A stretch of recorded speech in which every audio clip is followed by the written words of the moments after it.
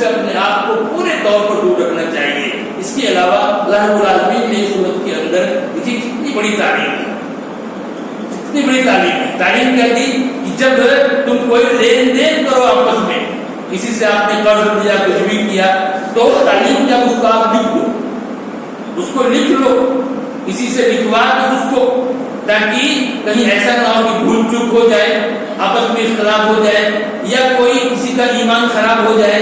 اس وجہ سے وہ قرآن کی تعلیم ہے، اس کو آپ جو ہے لکھ لیا کیجیے، تاکہ ایک انسان اس طرح کی پریشانیوں سے بچ جائے۔